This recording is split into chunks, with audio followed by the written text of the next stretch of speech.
I secretly married my boss. Julia, why is your lipstick smudged after delivering those files to the boss? Sneaking in snacks again?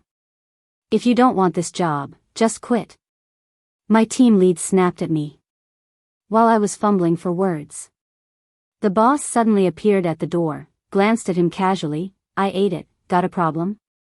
I've had my eye on Joseph for a long time. Chased him through high school, college, and across half the globe. Wore out my shoes and still didn't catch him, so I just went back home to chill. Then he magically becomes our company's boss. I secretly thought my chance had finally come, but he already had a 4-year-old kid. The new boss is just too handsome. With a boss like that, I'd love to work overtime every day. But it's a shame, he's divorced and has a kid. When Joseph arrived, the office girls went wild.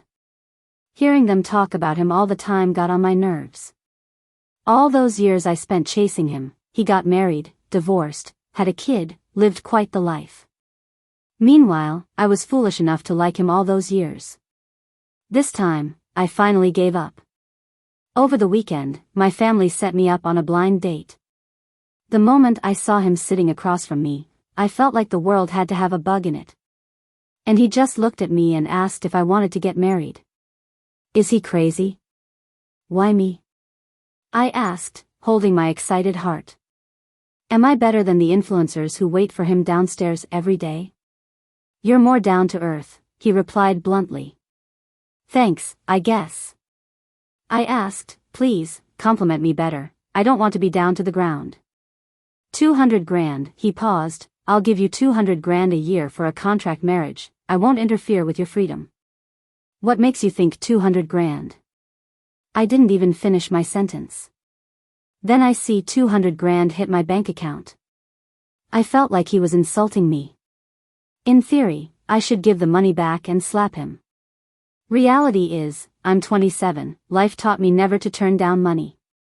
Given a choice between him and his money, I know myself enough to choose the money. Besides, I really needed that money. I ground my teeth and said softly, okay. I married him in a flash. Getting the certificate and all the paperwork done took less than an hour.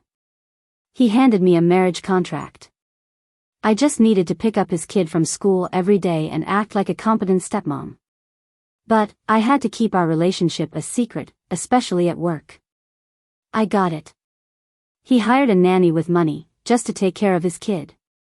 20 grand a year for a nanny job isn't ideal, but getting to see a handsome guy up close makes it bearable for me. The first day of marriage, he flew out for a business trip. East Suburb and West Hill, I got 2 villas, pick one to stay in. God, is he giving me one? I got a bit nervous. Never seen a villa in my whole life. Are the property fees high? I might not afford them. He turned to look at me, for living, not giving. Oh, right. Just living. West Hill, then. I like watching the sunset through the panoramic windows. I put on a serious face. He glanced at me without a word. Doesn't want to give it? Well, East Suburb is fine too, I whispered. Driver up front chuckled. West Hill is just a location name, sunsets at East Suburb too. So embarrassing. I went silent. West Hill then, closer to the company. He said and handed me a key. When will you be back? I tried making small talk to ease the awkwardness. Then regretted it, we're just contractually married. It's clear we're not to mess with each other's freedom. A week later, he replied without any emotion. Seeing me quiet, he sighed, you don't have to wait for me. Understood. He looked at me again as if to say, what do you even understand? Do your part, don't waste time on me, he added. I stood there stunned, a little spark ignited inside me. Thought that sentence was too much. He really thinks a guy like him is some kind of hot commodity, doesn't he? First time picking up the kid from preschool, I was a bit nervous. Paul, your mom's here. The teacher said to me, checking me out. A little boy with a Transformers backpack stood before me, looked up and said, she's not my mom. Awkward. I reached to hold his hand, he pulled away. Maybe he's not used to it, I forced a smile. I know, Paul looks just like you, how could he not be? The teacher joked. Just like me? I started sweating. You're lying. Paul has a mommy, you said he doesn't. A little girl tugged a chubby boy, pointing at us. Chubby boy glanced at me then quickly looked down blushing. My mom said she's his stepmom. I paused for a second, looking down at Paul. His little face was tight, head hung low, walking forward. In the car, Paul, hot. Need the AC lower? I tried to be nice. I hate you, he said flatly, blocking me off. All right then. As soon as we got out of the car, Paul hit the supermarket, buying toys, snacks, a cart full, more than what others buy in a whole semester. Driver said he's always been like that. I sighed, not my kid, not my business. In the evening, Joseph wasn't home. I called to report about picking up his kid. Why is he upset? After I finished, he suddenly asked. I don't know, maybe it's because his teacher said he looks like me, and he thinks I'm ugly. Anyway, every time I looked in the rearview mirror, I'd notice his son staring, or rather glaring, at me. Not ugly.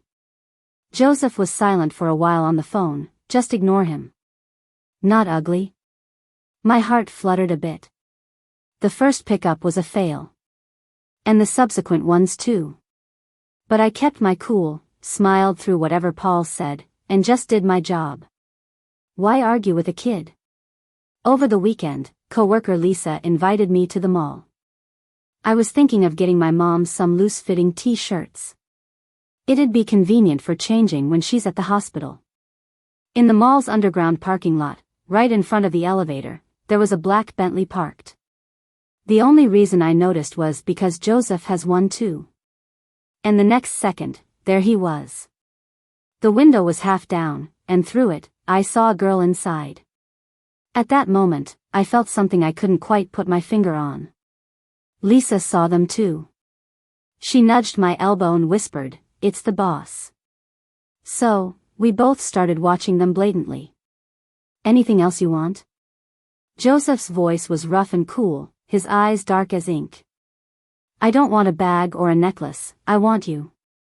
The girl wrapped her arms around his neck, almost clinging to him. Just as Lisa and I were marveling at how bold and straightforward girls are these days. Sorry, Joseph said as he removed her hands from his neck. Why, don't you like me? The girl sounded frustrated. I don't like disobedience. Joseph pushed her away and tilted his head, signaling her to get out. I can be obedient. She was fully panicking, trying to kiss him. At that moment, Joseph suddenly looked up and spotted me.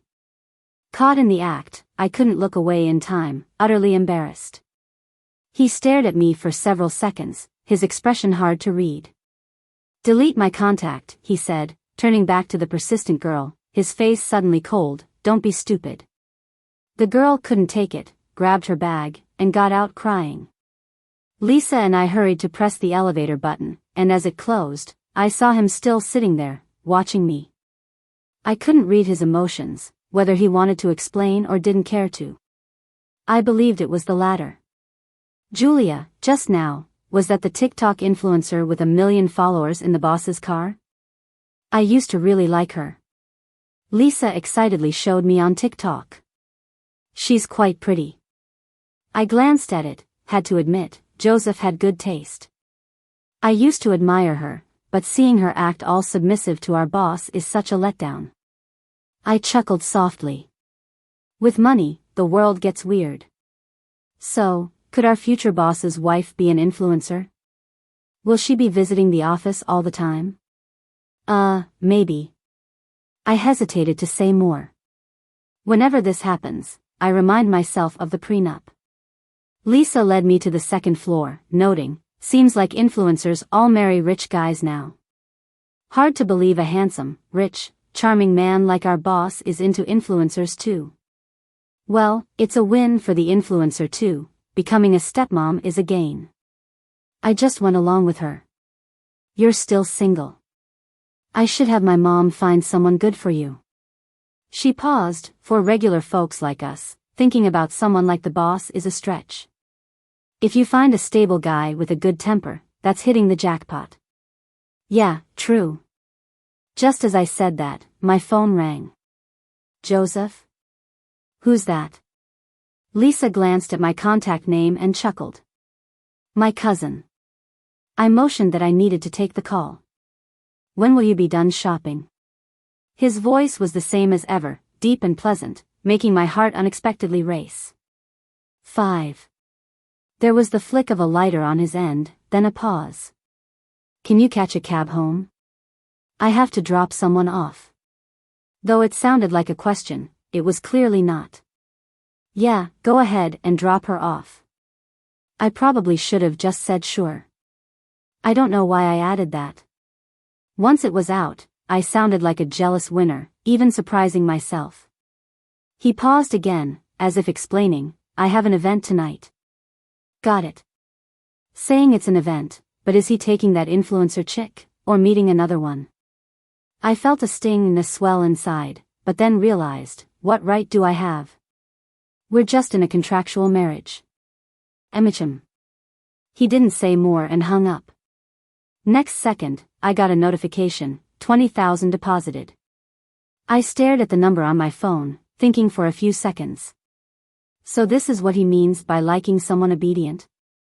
Someone who sees him with other women and turns a blind eye, smart enough to stick with the money and act like his paper wife? If I'd known being obedient would make him this generous, I could play nice 24/7. A few days later, I took some time off and headed to a rundown part of the city.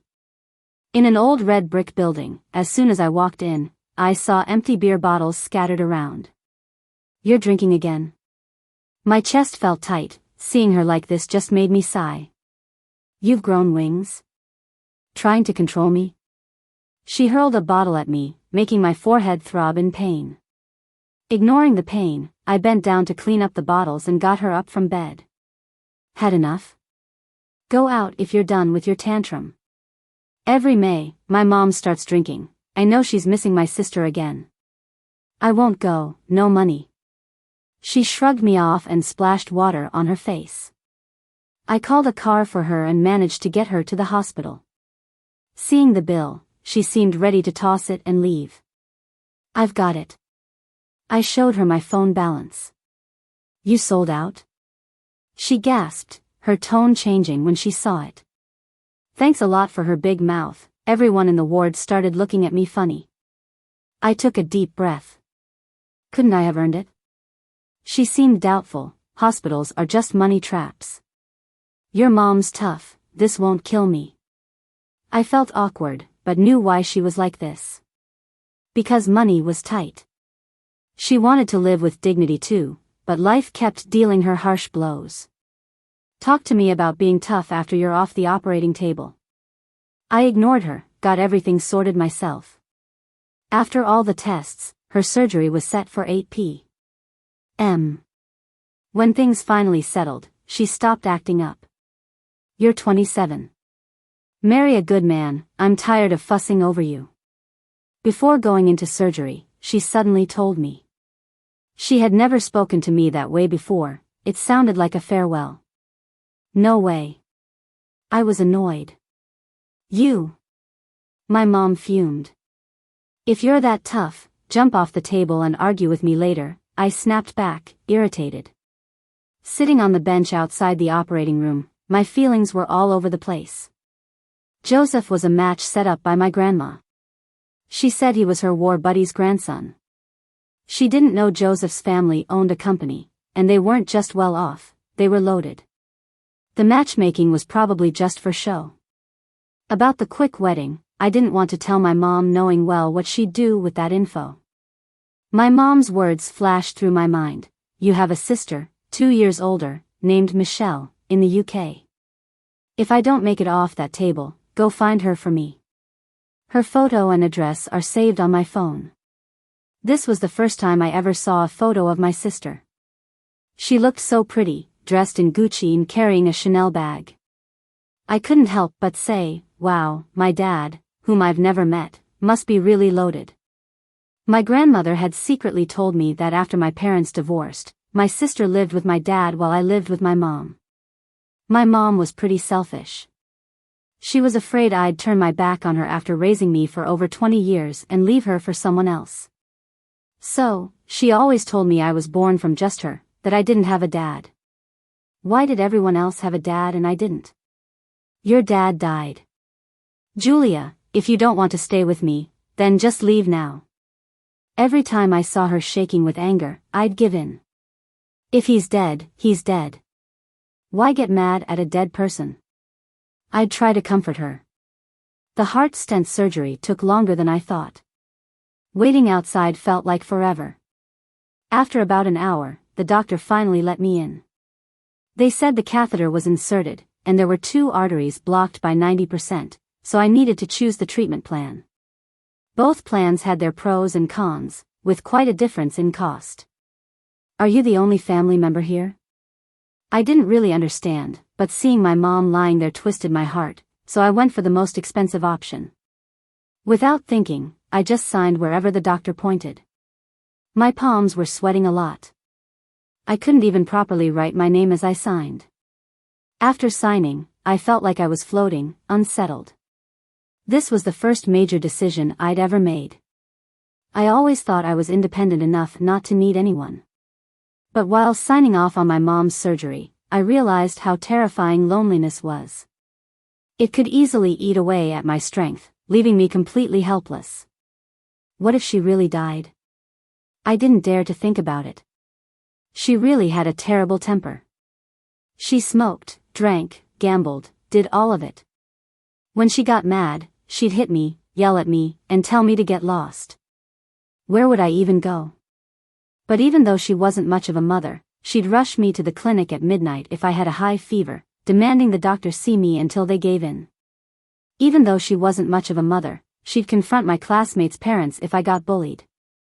Thanks to her, no one dared to mess with me at school, even though I didn't have a dad.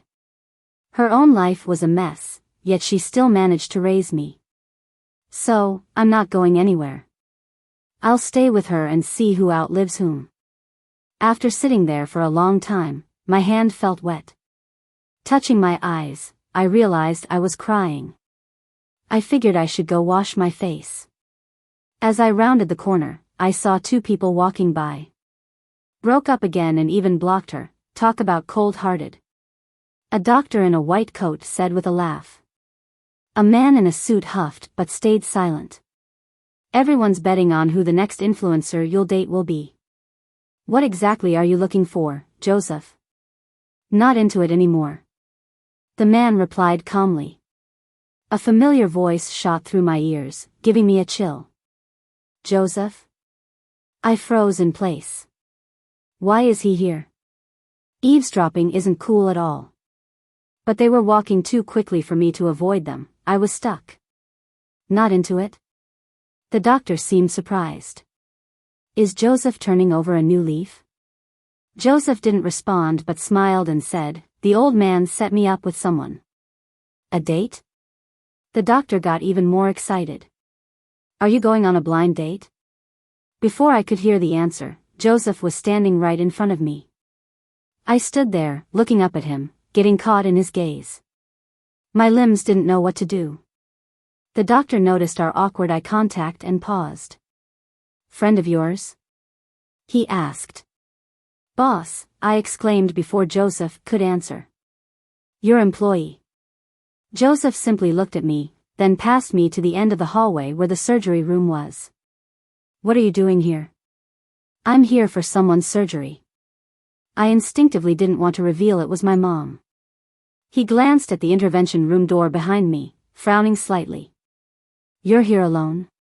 That's when I remembered I needed to use the bathroom and return quickly. I gotta go over there, heading out now. I made a quick escape to the restroom. The doctor started chatting with him again as if the little scene with me never happened. There's a reunion tonight.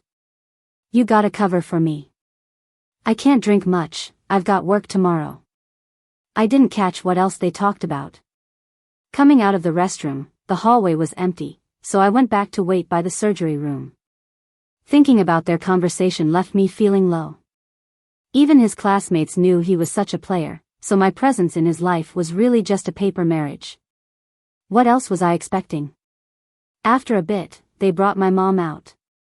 The surgery went well, and I finally felt relieved. At night, I bought porridge and fed her.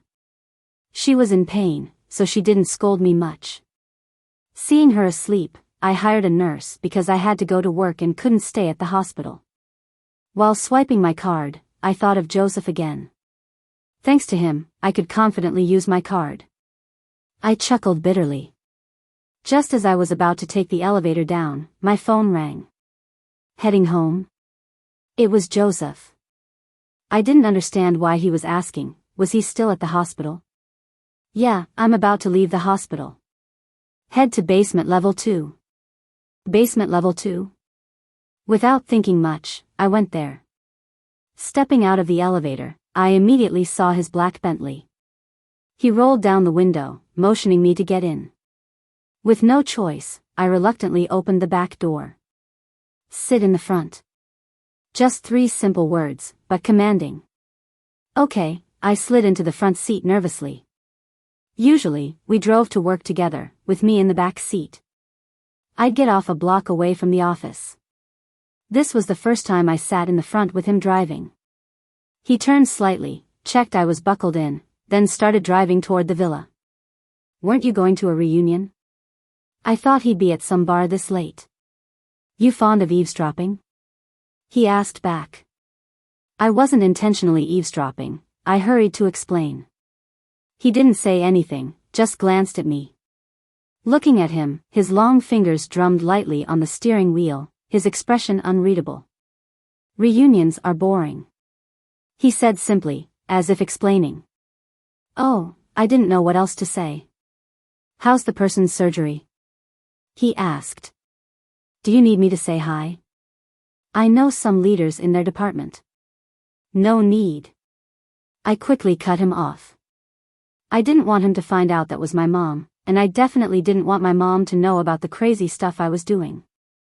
He glanced at me but didn't say anything else. At work, I pretty much never talked to him. At home? He's rarely around, or when he gets back, I'm already asleep. I sleep in the guest room, and by the end of the day, we barely say a word to each other. Julia, did you study here before? He suddenly asked. Yeah, I replied honestly. I secretly hoped because he went to this school too. That's quite a coincidence, he said, raising an eyebrow. So, we're schoolmates. Yeah, it is, I mumbled back. Inside, I felt a bit down. He had no idea I got into this school because of him. But by the time I did, he had already left for college. So, did we meet before? When he asked, my heart skipped a beat. Did he remember me? Seeing me not respond, he turned to look at me and smiled, probably not. I was only here for a year, just senior year. I didn't say anything, but now I knew the truth, he didn't remember me. He was here for just a year and saw me once. But I saw him countless times. At the school gate, surrounded by girls asking for his contact info. On the field, with girls always handing him bottled water. I always wanted to say something to him, but I never dared to get close. Thinking about it, I let out a bitter smile. Yeah, probably. He didn't say anything more and kept driving. I was silent for a while, then couldn't help but ask him. I want to ask you something. Why did you choose me back then? Was it really because I seemed down to earth? He seemed stunned, looked at me for a long time, then suddenly laughed. Did you really believe that? What kind of answer was that? With that smile, those old, hidden crush feelings started stirring again, making me uneasy. The next day, I couldn't stand the torture anymore. I wanted to ask him what he meant last night, but he was already gone on another business trip. I ended up going to work with dark circles under my eyes. The team leader dumped a pile of papers on me and told me to have them sorted by the end of the day. I sat in front of the computer typing and organizing, so busy that I didn't even have time for lunch. After work, I still had to pick up Paul. I was starving, so I grabbed a random bread from the street and scarfed it down. Rushing and hurrying, I was already late when I went to pick up Paul. 10 minutes late, to make it up to him, I bought several toys from a toy store while passing by. Paul was standing at the school gate with a sullen face. When I got him into the car, I gave him the toys, trying to cheer him up. That's when Joseph's call came through. "Did you pick him up?" "I'll be back in 2 days." Then he hesitated and asked, "Do you want a purse?" "A purse?" It took me a second to catch on. I was just about to refuse when a toy was thrown at me, hitting my eye so hard I couldn't open it. Holding my eye, I winced in pain, took a few seconds, and tried to stay calm. "We'll talk about it later, Paul is upset." I hung up right after. "What's your deal?" My eye hurt from the toy he threw, and I was getting a bit angry. "Without you, my mom would come back." The little guy was glaring at me with his big round eyes, face flushed with emotion. I thought for a few seconds. Was he upset that his dad called me? Usually, I let things slide with him, as long as he isn't causing trouble. Being a stepmom ain't easy. But today, I realized this can't continue. I lowered my voice, trying to make him understand. "Paul, this is grown-up stuff, you're still little, okay?" I didn't know where his mom went or if she'd come back. But Joseph was this close to making me his kid's stepmother, so clearly, he wasn't planning on reconciling. "I know everything. Don't lie to kids. You're a bad person. You took my dad away." "How did I take him?" "Even without me, your mom isn't coming back." I told him straight up. He just stared at me, lips trembling in anger. The next second, tears welled up and rolled down. Seeing him cry, I felt a pang of guilt. He's still young, I shouldn't hurt his feelings. I was about to go comfort him when he shoved me away, rummaged in his backpack, and showed me something. "Look, this is my mom. She'll come back for me." He was determined to make me see, proving his point. Seeing that made my heart ache. But when I recognized the person in the photo, my mind went blank. Because staring back at me was my sister, Michael. I opened my mouth, trying to speak, but no sound came out. I could feel cold sweat rolling down my back. "Is this your mom?" I asked, not believing my own eyes. "Yes, my mom is 100 times prettier than you." He proudly showed off the picture. I couldn't muster the energy to argue. I couldn't wrap my head around how he could be my sister's child. And I was even more baffled to realize Joseph's ex-wife was my sister. I wanted answers, but my mind was totally blank. I felt like my soul had been sucked out. When we got home, Paul seemed to cool off a bit. The nanny took him to wash up, and I lay in my room, still in shock. I thought about so much. Like how Grandma said my sister went to live in the States with our dad. Or how, before she entered surgery, my mom was worried about the sister I'd never met. Or how the first time Joseph saw me, he directly asked if I wanted to get married. Even the preschool teachers commented on how Paul looks like me. But it's not that he looks like me, I look like my sister. I even wondered if every time Joseph spoke softly to me, was it for me or for my sister? And I pondered if my mom, half drunk and tearful, saying she missed me, was actually missing her. And what about me? Do I even matter? Am I just an accident, someone's temporary stand-in, or a shadow? The world felt surreal. When Joseph texted me that night, I had a lot on my mind. Is Paul asleep? Was everything all right earlier? He just threw a little tantrum. Our conversations at night were always just like this, about the kid. I felt like a hired robot, updating him on everything. I thought that would be the end of it. "I'll be attending a designer bag showcase tomorrow, send me a picture of what you like." I thought for a second, then laughed. "See, we're just in a business deal. When I'm good, he pays generously. If I do well, he even wants to buy me a purse." I'm just one of his many women, and probably the cheapest one too. No, I'm tired, I'm going to sleep now. That was the first time I replied to his message so coldly. I've chased after him for years, licking his boots, and in the end, I'm left with nothing. I even have to take care of his child with my sister. It's already pathetic enough, why should I keep humbling myself? I'd rather this end. I'm done. After sending the message, I wiped away my tears and cried in the shower. Once I was cried out, I went to sleep. The next day, I went to work as usual and picked up the kid like normal. I was just getting through the days. A few days later, I went to the hospital to get my mom discharged. As we walked out of the hospital, she got a call asking her to play mahjong. What are you looking at me like that for? The doctor didn't say I can't play cards, she said. I kept quiet. First, it's quit smoking, then quit drinking, and now you're saying I can't play cards. Might as well tell me to drop dead. She went on. Seeing her regain her fiery spirit, I thought to myself, well, that's good. I pulled out my phone and transferred 10,000 to her, calmly saying, if you had taken my sister instead, would she be living like this? She was stunned, looking at me in disbelief. After a moment, she shouted, ungrateful. Are you planning to join your rich father? Go, if you think your mother is useless.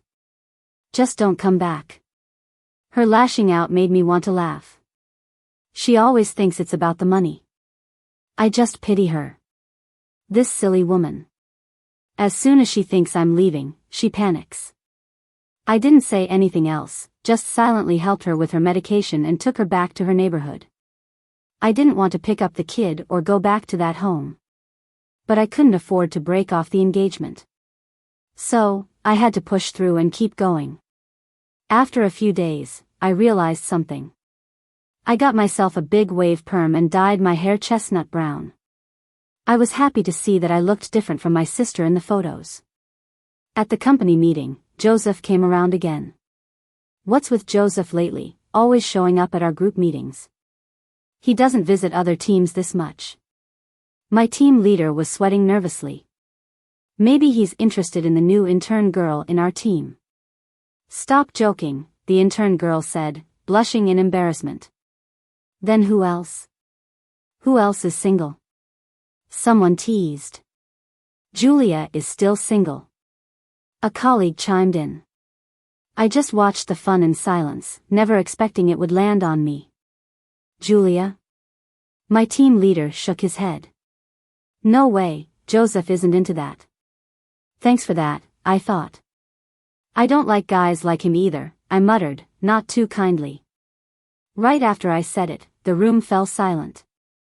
Joseph had just walked right by me and sat in the front. Crap, I was caught talking. I felt annoyed but also strangely satisfied. Whatever, he can think what he wants. I'm not playing this game anymore. It was my colleague's turn to report to Joseph. While she was animated in her presentation, his gaze kept straying to me. Why keep staring? I bit my lip, ignoring him. When she finished, the room went silent, expecting his feedback. But he just said, "What's up with your face?" I looked up, realizing they were all looking at me, and remembered I had a band-aid on my face. I nicked myself doing my brows, I said, and the air grew even more awkward. Everyone was shocked, especially the colleague who had been presenting. He calmly looked away, saying, "No comments." The team leader was relieved to hear that. After the meeting, everyone started asking what was up between Joseph and me. No clue, how should I know? I played dumb. I don't understand him either. Maybe he did it to mess with me, putting me on the spot like that. You need to get this document signed by Joseph, my team leader said to me. I don't want to go find him, his constant meeting appearances are stressing me out. I'm not going, I'm leaving for the day, I replied, straight up refusing. Not going? Then do you want to clock out or get fired? All right, I'm going, I growled, grabbing the document and heading to his office. He was busy with his paperwork, business as usual. Except when he signed the paper, he suddenly said, "Nice hair color." I blinked in surprise. "You like it?" I must have caught him off guard because he took a few seconds to reply, "It's all right. Maybe I'll change it to something else then." He seemed stunned. I left with the document. That evening, I picked up Paul. His teacher had given him a craft assignment. I was kneeling at the coffee table helping him with it while he watched cartoons. Though we've always had a love-hate thing going on, since I've let go, we've settled into our own space.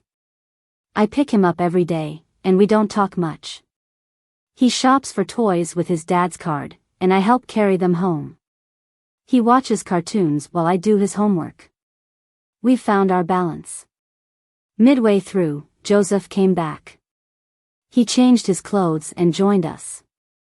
Seeing him come over, I said, "You help him. I'm going to shower."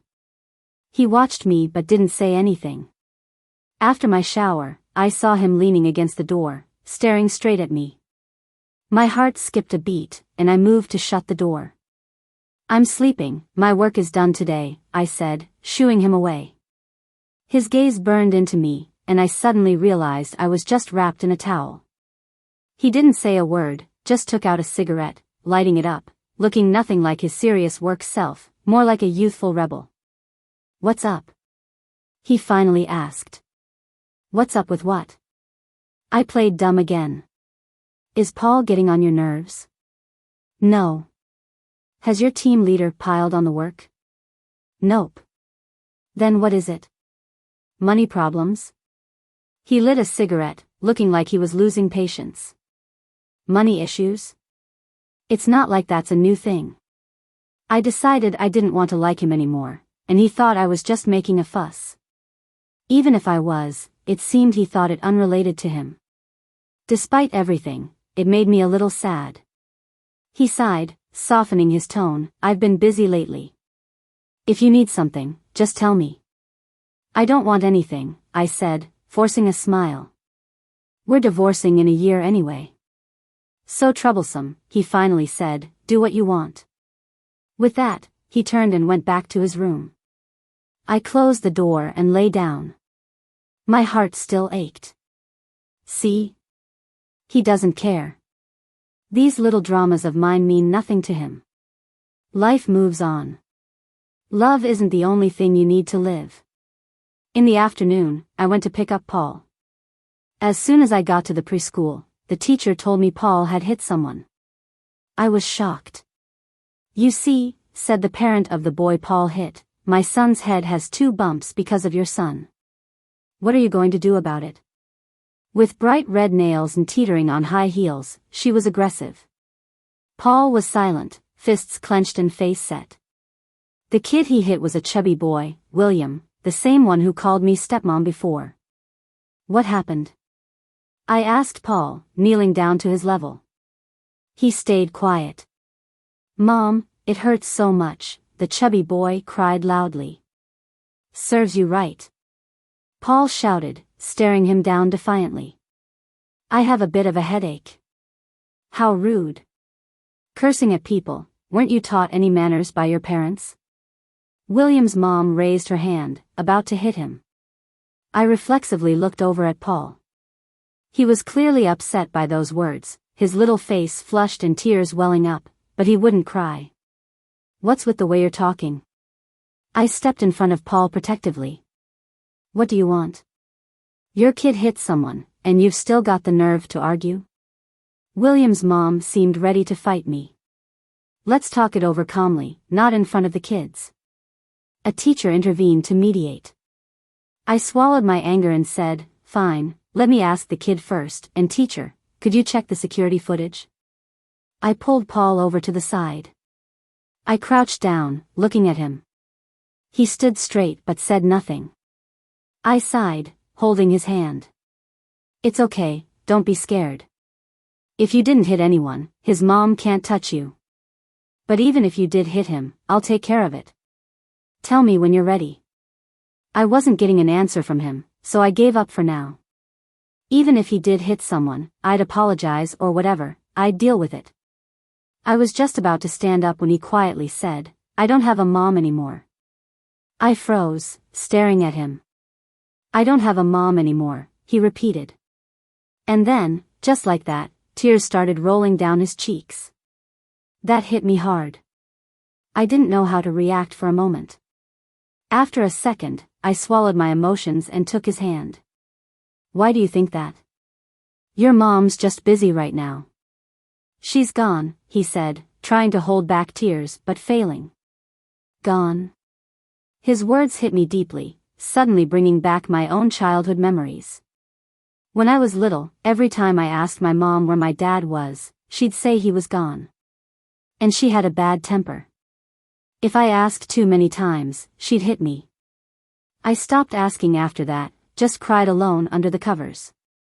Thinking about that made me tear up. I hugged his small figure tightly. Who told you that? I asked, my voice a bit shaky. William, he said, and started crying hard on my shoulder. I held him, feeling his small body tremble from the sobs. No matter how stubborn he was still just a kid. He lied to you, I comforted him. Then another thought came to me, and I asked, is that why you hit him? Because he says stuff like that? By then, he was crying too hard to answer. I suddenly felt a wave of anger. I picked him up and went straight to the little chubby kid. Did you say his mom's gone? I glared at him. Scared, the chubby kid rushed into his mom's arms, crying loudly. Why are you yelling at my son? His mom came over and shoved me. Holding the kid, I stumbled, nearly falling. I caught myself. You're raising your kid right, teaching him it's okay to say stuff like that about other people's moms. And if his mom's gone, who am I supposed to be? Just because I'm not around doesn't mean I'm not involved. You want an apology? Forget it. You're lucky I'm not charging you for emotional distress. William's mom glanced between her kid and me, looking embarrassed. What are you saying? She lunged at me. I put Paul in the teacher's arms just before her hand connected with my face and grabbed her wrist in return. She got more furious and tried to pull my hair with her other hand. I rolled up my sleeves and fought back. The battle was so intense, the teachers couldn't separate us. So, half an hour later, we were in the principal's office. Joseph sat across from me, his eyes dark and unreadable. The teacher was explaining everything, but he kept his eyes on me. Why are you looking at me like that? I tilted my head defiantly. Apologizing? Not in this lifetime. Once the teacher finished, Joseph calmly spoke up. Get the security footage, witness statements, whatever's needed. If we owe compensation, we'll pay double. But if anyone at school bullies Paul or my family, we'll take it all the way to court. No compromises. We watched the footage and it showed Paul hadn't hit anyone. It was William who tried to push him, and he ended up falling himself. Her nails were painted bright red. When she saw this, her face turned white. Kids will be kids. It's not a big deal, no need for court, right, teacher? The teacher mediated, and William and his mom ended up apologizing. Back home, I was still sulking in my room when I heard a knock on the door. I opened it to see Joseph there, blushing with embarrassment. I quickly closed the door. How embarrassing. My hair was a mess, my shirt askew, and my neck and face were scratched from earlier. Open up, he said in a deep voice.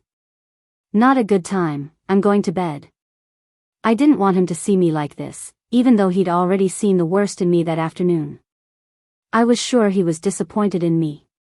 So tough when there's a fight, but hiding now? He sighed and lowered his voice. Open the door, let me see. With no choice, I opened the door and quickly turned away, heading for my bed in defeat. He came in, pulled out a chair, placed a first aid kit on the floor, and just stared at me. Lift your head, he said softly.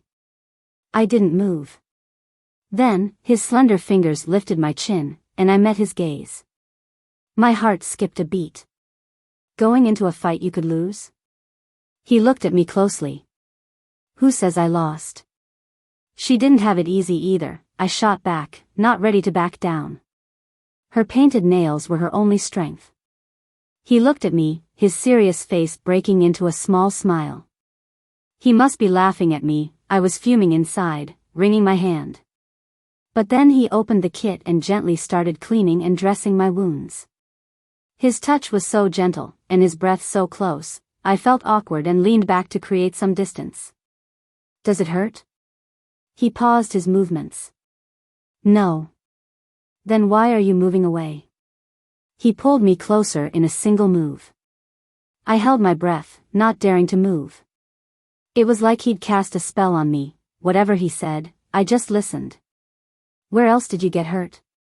He asked, having finished treating my hand and face. Here. I pulled my shirt aside from my shoulder, pointing. He froze. Noticing his gaze shift, I quickly pulled my clothes back up, my face turning crimson. I was wearing a tank top underneath my shirt, so it wasn't showing too much, but still. Let me do it myself, I said, cheeks still flushed. Turn around. No excuses, we're married. You'll have to get used to it. I felt the cool touch on my back, and any embarrassment melted away. It's not that I'm shy, I'm not shy. I'm nothing. He applied the ointment gently, then suddenly stopped, and I wondered what was on his mind. I was about to ask him why when I suddenly remembered my back tattoo. Oh no. What's tattooed there? Just, some flowers and stuff. My heart raced. Locust flowers? I felt utterly exposed. Why are you doing this? I guess I liked it when I was younger. I liked him when I was younger. It's pretty nice. After a short while, a cold sensation slid around the outline of the petals, giving me goosebumps all over. He pulled his hand back, didn't say a word, just quietly finished applying the medication and helped me with my clothes. I wasn't sure what he was thinking. Suddenly, he pinched my fingers. They're pretty slender. He stared at my ring finger and measured it with his own. I got scared and pulled my hand back quickly. Hey, I'm tired, I need to sleep. I was inexplicably afraid he'd do something again out of the blue. With all the fighting and tattoos, he looked at me and suddenly laughed. I underestimated you. What? Did he discover I'm not the goody two-shoes he thought, and now he regrets it? I'll come by again tomorrow night. Come by tomorrow night? I didn't get what he meant by that. He didn't elaborate, just picked up his medical kit and left.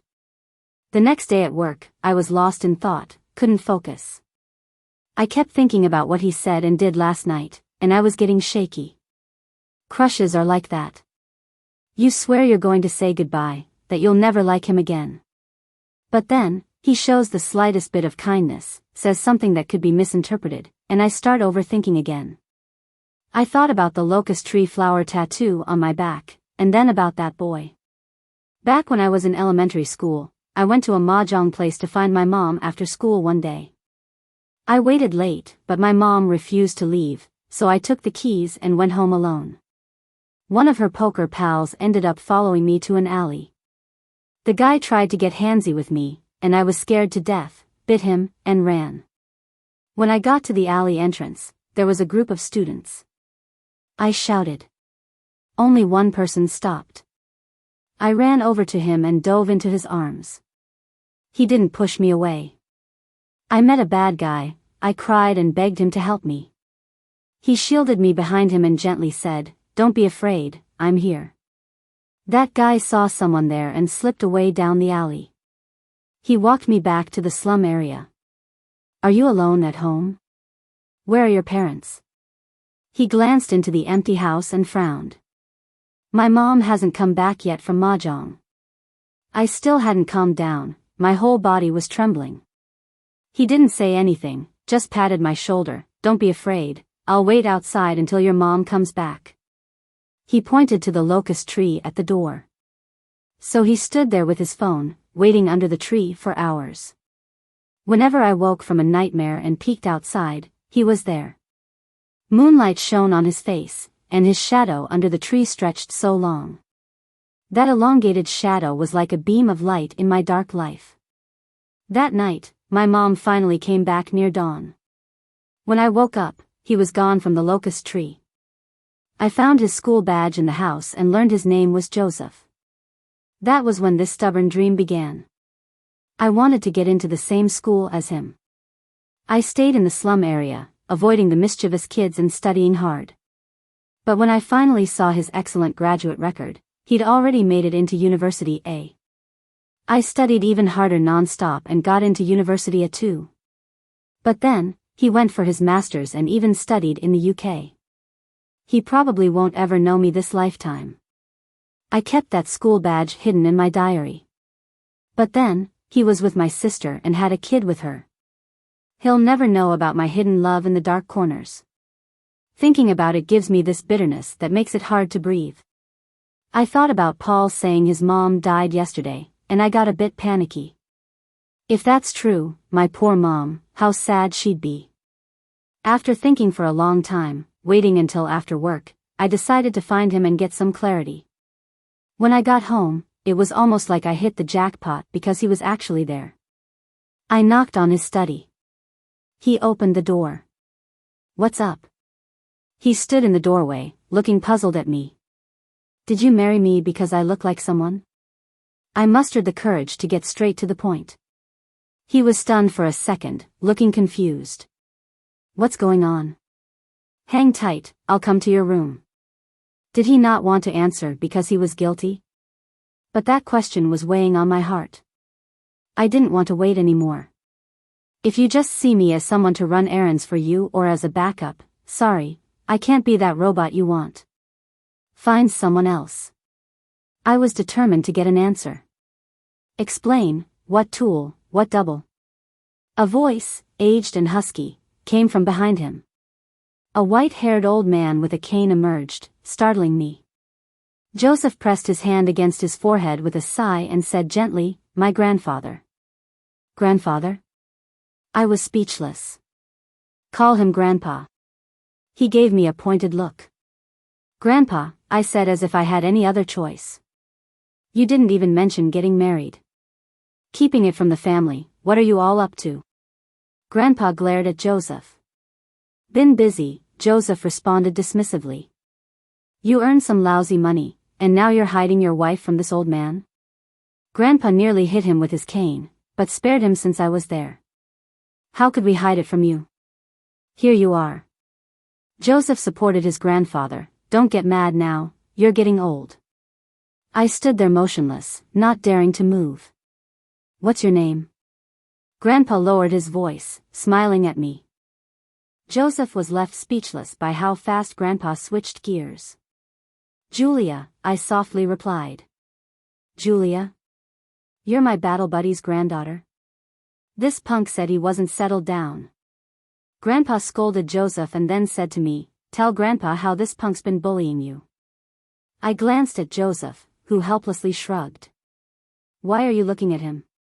"Don't be scared. Grandpa's got your back." "Stop asking her, you might scare her," Joseph said, dragging his grandpa into his study. "Ask me if you have questions." "Let me take a good look first." Grandpa was pulled into the study, the door closing behind him. Just as I was hesitating whether to leave, the door opened again. "Wait for me in the guest room, give me 10 minutes. "You punk, are you quarreling with her? Why tell her to sleep in the guest room?" Grandpa must have overheard again, and I left in a hurry. 10 minutes later, he knocked on my door. His tall figure leaned against the door frame, looking at me with a mix of annoyance and amusement. "What's this about a double, someone you like? Some new type of prank? Isn't it true?" I retorted quietly. "An agreement marriage, I see you once a month at most, we speak a few words. Every time we talk, it's about you and that other woman's kid. I'm just supposed to take care of your child while you're out gallivanting with someone else. Isn't that it?" He paused, silent for a moment, then chuckled. "If you want a real marriage, it's not impossible." What he said caught me off guard, making my heart skip a beat. "You're imagining things." He replied nonchalantly, "The guest room was your decision, I never locked the master bedroom." I'm about to get so mad. What does he mean by that? Does he think I'm acting out because I want to sleep with him? I was so mad that I wanted to argue, but words didn't come out easily enough, so he caught me off guard. I don't have anyone I like. Never did, now? He paused, his gaze resting on me. Does it count? I can't answer that right now. He was lying without shame. What about Paul's mom? Didn't you have feelings for her? I asked directly. What's she got to do with this? He responded. Of course, it's about her, she's my sister. You had a kid with her, and then married me. What do you take me for? Just thinking about it makes me want to cry. He went silent, looking pretty upset. Michelle is your sister? Yes. And with that, he stopped talking. I'll take you somewhere this weekend, he said, and then he just walked away. No explanation. He left, but my heart was still in turmoil. Lying in bed, I thought to myself, I really should have said to him there and then, I don't fancy guys my sister's been with. Yeah, that would have been good. Why didn't I think of it then? It frustrated me even more. There were still several days until the weekend, and without an explanation, each day was a grind. Was he hesitating on how to break this to me? He must be. Just thinking about facing the truth with him, about leaving this home, made me feel gloomy. The next day, Paul asked me, Julia, did you argue with my dad? His little face was turned up to me. I looked at him, feeling down. Are you happy? Kids are little smartass. Kinda, he said with a cheeky grin. I should have been mad, but seeing how openly happy he was, I couldn't help but smile too. As long as you're happy. So, are you leaving? He asked. Probably. If you leave, will Dad find someone else to make crafts with me? That was his main concern. Yes. But what if they're not as good as you? Me? Kids can't be so greedy. You want me to leave but still make crafts for you? I wanted to pinch his little cheeks, but stopped in case he cried. Can't I? Nope. Life is unpredictable. My relationship with Paul actually grew closer because of my leaving. In the past, he wouldn't talk much to me, but now he had plenty to say. Later, he often asked, Julia, you haven't made up with my dad, right? Julia, you're actually quite pretty. You don't need my dad. Julia, if you ever miss me, you can also visit me at kindergarten. Julia. Yup, he just keeps calling me by my first name, driving me crazy. Julia, my dad's back. You better get to your room.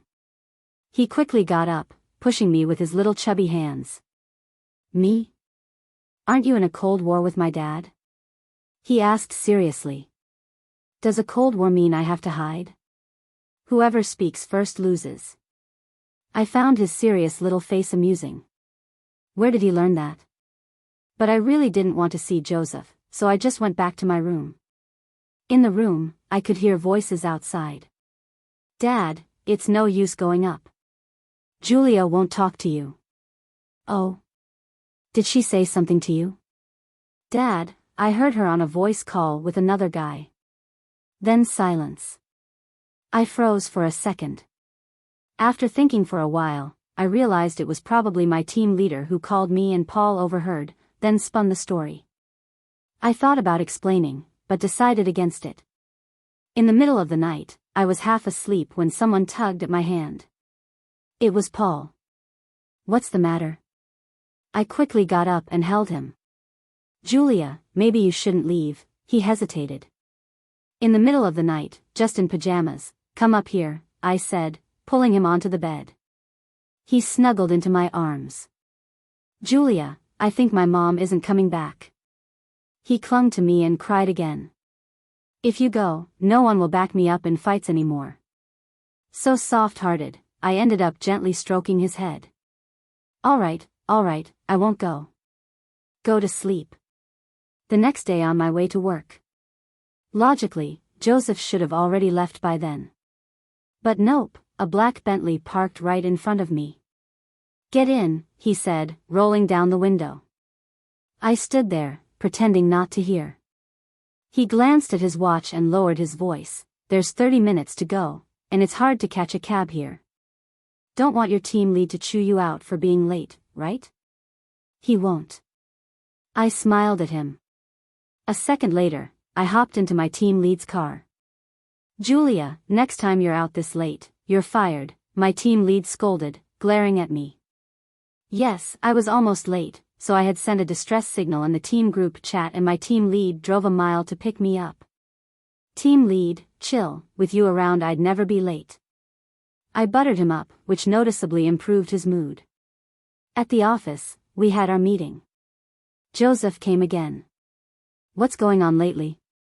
Why so much attention on our team? Looking to promote me, perhaps? My team lead was wearing his worried face. Could it be he's targeting you? A colleague asked. Get lost. My team lead fired up instantly. Gosh, when he sits there, I forget my words. Same for me, feels like a trial rather than a simple meeting. Aren't you all about eye candy? Now that you have one to watch, it's unbearable. He's good looking, but you gotta survive to enjoy it, my colleagues lamented. Truth be told, I'm annoyed too. He's definitely targeting me. During the meeting, every time I looked up, I'd catch him looking at me. This time, I couldn't be bothered to look away, so I stared back. And so, while our colleagues were passionately presenting, my eyes and his were locked in a silent battle. In the end, he gave in, bowing his head and suddenly smiling. What's so funny? Clearly, I won, yet his smile threw me off. The next second, I got a notification. My bank account was credited with $5,200. A message accompanied it. Take a cab yourself, don't get into another guy's car again. The room went dead still. I had my phone set to announce payment notifications. Now everyone in the meeting room knew $5,200 just landed in my account. Instantly, all eyes turned on me. Some colleagues even looked at me sympathetically. My team lead stood up, trembling with rage. Julia. He tried to slam the table, but with Joseph there, he just lightly tapped it. He lowered his voice. How many times do I have to remind you, mute your phone during meetings? Sorry. I immediately backed down. My bad. I stood there, clueless about what to do next. Sorry, minor hiccup, minor hiccup. I'll reprimand her later, my team lead chuckled apologetically. Everyone followed my team lead's gaze to Joseph. Compared to my tense, awkward self. The culprit? Calm as ever. His long fingers scrolling on the phone screen before putting his phone down. All right, let's continue, my team lead urged. A colleague reluctantly resumed speaking. I was fuming, unable to let this slide. I grabbed my phone and messaged him, think this is fun? How many cab rides can that money pay for? Does he think he can lord it over because he's rich? I decide whose car I ride in. He doesn't get to dictate that. He was watching the presentation but suddenly glanced down at his phone. Yet his expression remained unchanged. See? Every time I'm furious, he's as unbothered as can be. A moment later, my bank account buzzed again, now with $13,140. Is that enough? The buzzing sound seemed to slice through the meeting room air. My mind went blank. Oh no, I was so surprised just now that I forgot to put my phone on silent. Julia. You. My team leader just blew up. It wasn't just him, I also wanted to kick myself. Why didn't I put it on silent? Dating is great and all, but can you keep the flirting out of meetings? My team leader was fuming. Sorry. I apologized, hanging my head. Get out. He directly told me to leave. Fine. I picked up my computer with a headache and started to walk out. But as soon as I took a step, someone stood up. Joseph. He got up too and headed outside. Joseph, I didn't ask you to leave. My team leader looked shocked. Joseph didn't say much. He just glanced at me and said, "You keep going, I've got something to do," and walked out without looking back. I went back to my desk, feeling a bit annoyed. I didn't know what his game was. I needed an explanation, but he didn't say a word. "Ask your team leader for some time off," he said, popping up next to me. "For what?" I looked up at him. It had been days since we'd talked, and it felt like he was avoiding me to dodge explaining himself. He looked at his watch and grinned. "It's a 6-hour drive. If we leave now, we can make it for dinner." "Where to?" He just stared at me. "You'll find out when we get there." Taking time off is a hassle. My team leader might not approve. I gave an excuse, part pouting, "Really? Want me to ask for you?" He shot back. "No need." I forced a grin. So when my team leader came out of the meeting, ready to scold me, I asked for time off instead. "Julia, I think you're so love-struck you're losing your mind, asking for time off for this?" He was so mad he was stuttering. "Love is important, but work comes first."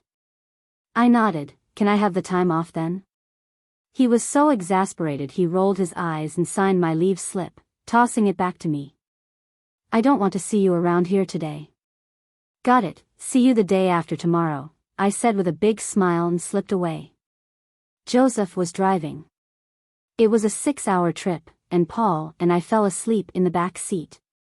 It was dark when the car pulled up to a house in the suburbs. As soon as we got out, Paul ran in, shouting, "Grandpa! Grandma!" I was stunned. Was this Joseph's old home? Were these his parents? While I was admiring the simplicity of his parents' house, he took my hand. "Let's go." It was the first time he held my hand. His hand was huge, and mine felt tiny in his grasp. Feeling his warmth made my heart race. He led me into the yard. Inside, 2 elderly folks were joyfully embracing Paul. "Wife, Joseph is here." The man caught sight of me, seemed taken aback, then looked back at Joseph. "And this is?" "Grandpa, this is Julia, my new mom," Paul introduced me eagerly. The man was startled but then grinned broadly. "Uncle, this is Julia, my wife," Joseph introduced me seriously. "Uncle?" The term confused me. A woman got up and groped her way towards me. "You're married now, aren't you?" "Quick, let Julia sit." "Yes," she groped. Her eyes seemed blind. "Got it." Joseph led me into the living room. The old couple brought out some fruit and all sorts of sweets for Paul. The man asked Joseph about work while I quietly listened. I wasn't sure what their relationship was, but Joseph clearly respected them. At some point, the woman brought over an embroidery piece, slowly. "Julia, it's my first time meeting you. I don't have much to give, but take this as a wedding gift." She approached, held my hand, and carefully placed the embroidery in it. I unfolded it. It was 2 meters long, and clearly old with yellowed edges. Not sure if I should accept it, I looked to Joseph for guidance. "Take it," he said, looking down.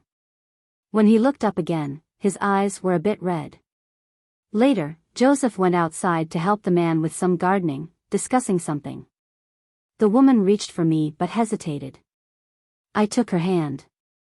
"Julia, though I can't see, I can tell you're a good girl," she smiled.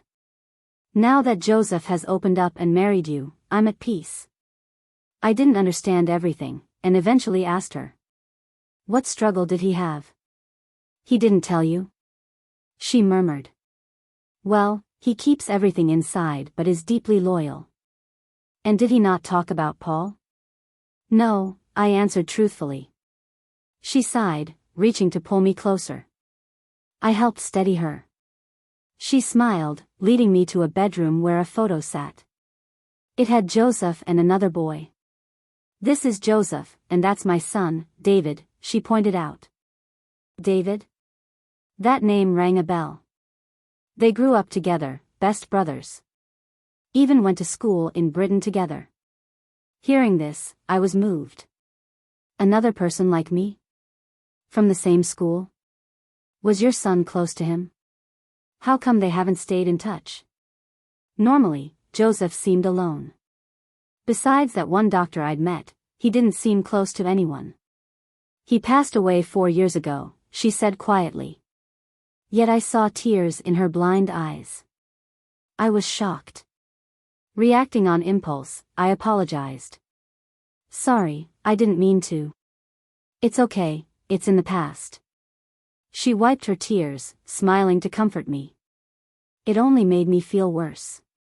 In Britain, Joseph was with him when they had a car accident, falling off a cliff. Joseph jumped out, but he didn't make it. She started sobbing again. I'm sorry, I said, unsure how to console her, patting her shoulder. It's really all right. Don't worry about it, dear, she assured, you frightened this old woman. She composed herself and continued, Joseph felt so guilty. He thought he caused my son's death. He came back from Britain and insisted on working here. My son's girlfriend was pregnant at the time, but she didn't want the baby. Joseph convinced her to have it, promising to raise it. To spare the child gossip about having no parents, he gave Paul his name. Said it was his own child. Whenever he could, he drove Paul back to visit us, treating us like his own parents. It was rough on him, being 32, unmarried, with a child. It scared off so many good women. She let out a sigh as she spoke. He always says he doesn't want to look, has no thoughts about marriage this lifetime. We're all worried about him, afraid he won't come around. Thankfully, he met you. She held my hand again. You're a good girl, don't miss out on him. Over the years, my eyes have failed me but my heart hasn't. He's a good kid. Hearing all this left me in a state of shock. It took me a while to process everything. The child isn't his, it's his brother's. And his brother's girlfriend is my sister. I suddenly understood why Joseph hadn't talked to me for days. He wasn't avoiding me, he was running from his past, unable to put it behind him, and that's why he couldn't give me an explanation. Thinking about my own foolish actions made me feel incredibly ashamed. He's not like that, I've been too narrow-minded.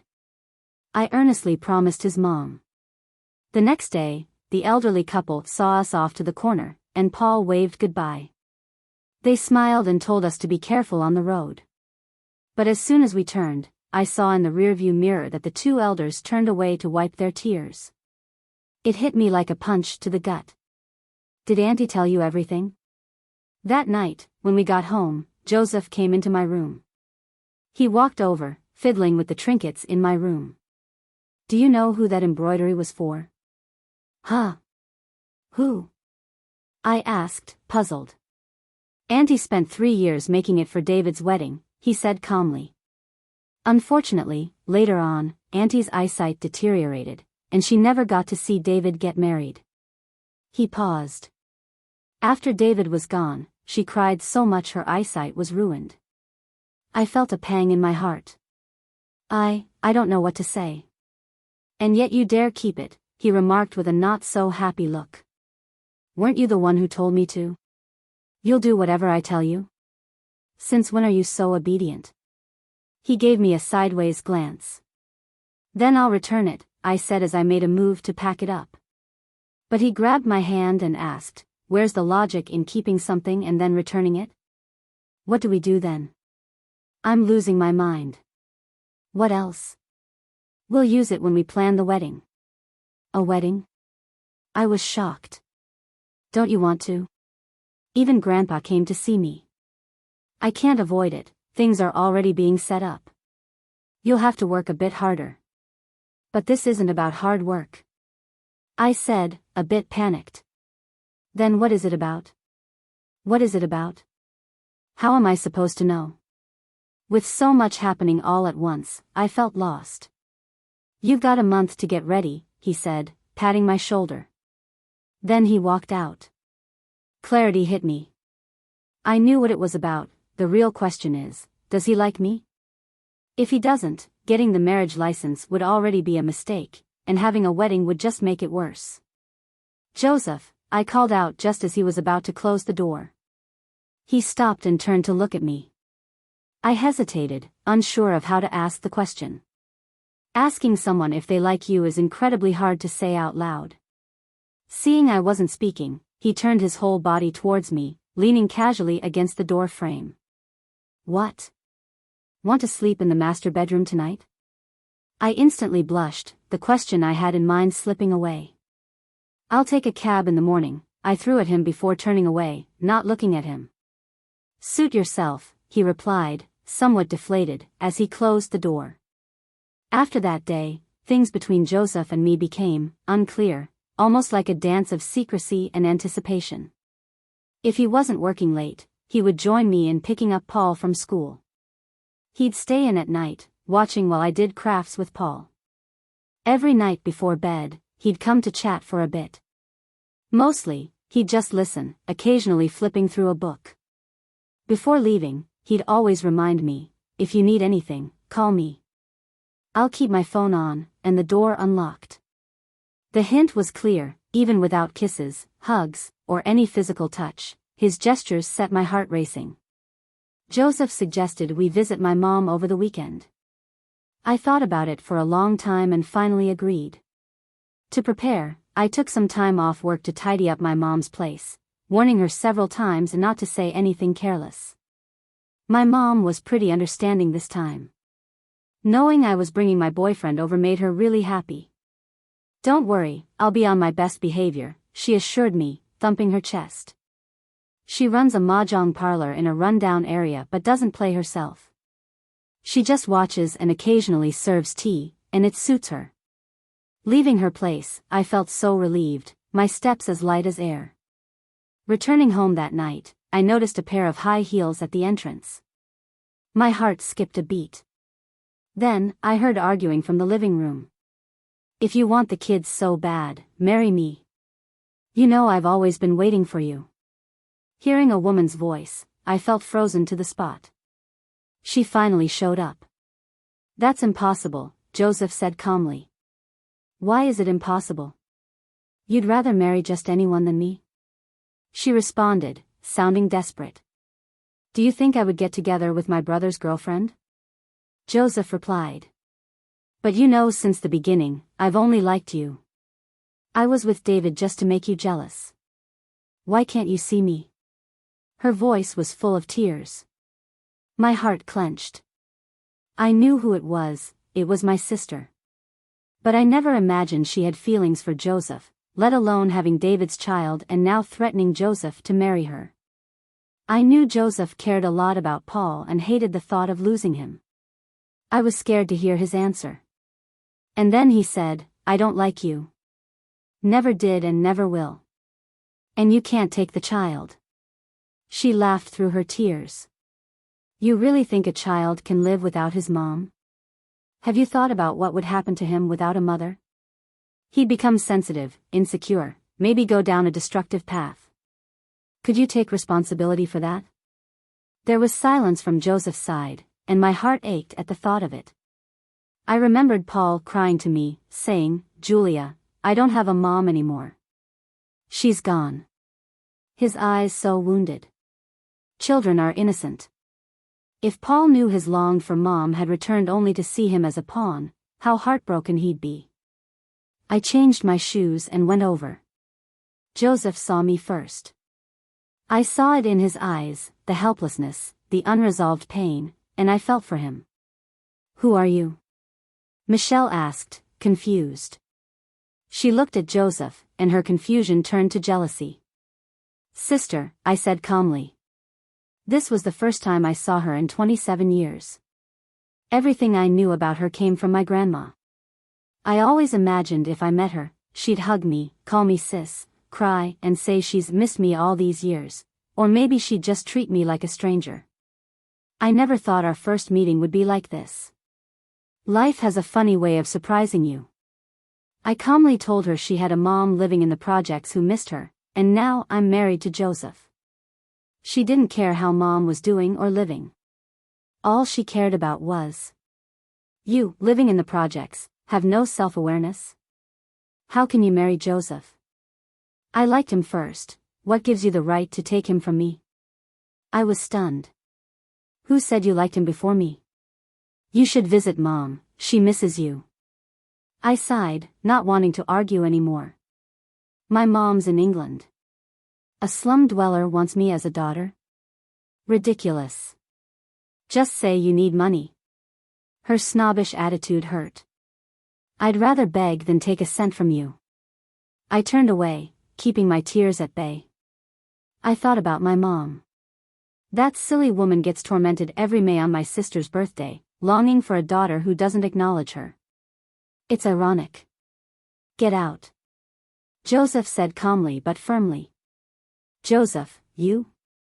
I don't want to say it again. Michelle stomped out, crying. Later, Paul was picked up. Even knowing this, I was unsettled. I felt bad for Paul. How could a mom be bad to her own kid? Maybe I'm just worrying too much. Couldn't sleep at night, so I went downstairs to the kitchen. Someone was on the couch, scared me to death. Joseph? He hadn't changed clothes or turned on any lights, just sat there quietly. He seemed so alone. Why aren't you asleep? He spoke first when he saw me. Can't sleep. I sat next to him. What about you? He was silent, clearly down. Worried about Paul? I asked gently. His eyes dropped, his voice soft. He didn't bring his teddy bear he sleeps with every night. I was speechless. I always felt Joseph was too strict with Paul, hardly smiling, making Paul a bit scared of him. He wasn't a gentle father at all. But he knew Paul needed that teddy to sleep every night. Not knowing how to comfort a father in pain, I just stayed by his side. Should we take the teddy to him? I asked cautiously. He looked at me, then stood up. You go rest. I'm heading out. I'll go with you. He paused for a second, then said, okay. I thought Michelle lived far, but it was actually just an hour's drive. Joseph clearly knew the way. You been here often? I asked. He didn't hide it. After a moment, he said, when Paul gets sick, he cries for his mom, so I bring him here hoping Michelle will see him. And then? She refuses to see him, he said lightly about these past events. I was silent. I remembered when my mom scolded me, she'd always say, Julia, I raised you through thick and thin, do you know how hard it was? You know how you cried at night, your mom didn't sleep for a month, only survived on air. If you dare abandon your mom when you grow up, I'll break your legs. But Joseph? He was a man, unmarried, raising a child alone for 4 years. Each time Paul asked for his mom, the solitude and helplessness he must have felt. This moment, I sincerely felt for this man. Michelle's house was a large villa. I hesitated at the door, but curiosity got the better of me. It was late at night, so all the lights were off. Joseph knocked, and the butler fetched the owner. A middle-aged man in silk pajamas came out, hair graying but looking good. The moment our eyes met, my heart skipped a beat. I suddenly felt nervous like never before. Is this the dad from the rumors? Joseph, come sit. What brings you here? He was warm to Joseph, but his look changed to hostility when he saw me. I brought something for Paul. Is he asleep? Joseph got straight to the point. He fussed for a while, now he's asleep. The man clasped his hands behind his back, hesitating before glancing at me. Michelle's feelings for you, you've known for years. I heard you found someone to marry. He sneered at me, you really don't have standards. I stood there, suddenly drained. Because I lived in the projects, was a single mom, many looked down on me. I've heard it so many times. I thought I was immune. But he is my father. His disdain cut like a knife, trampling on my dignity. James, this is my wife. I don't see a need to continue our company's collaboration. Joseph placed the teddy down, took my hand to leave. Dad's face turned pale. I lifted my head to meet his gaze. I'm Julia. He wasn't interested in knowing who I was. My mom is Becky. I forced a smile and turned to follow Joseph. While turning, I saw the shock in his eyes, and I chuckled to myself. But that laugh turned to tears. In that moment, I knew I was done hoping. Mom was right, my dad's dead to me. Walking out the door, Joseph looked at my tear-streaked face, visibly uncomfortable. He must have wondered why I was crying. Don't cry. He held my hand, looked down at me, his voice flustered.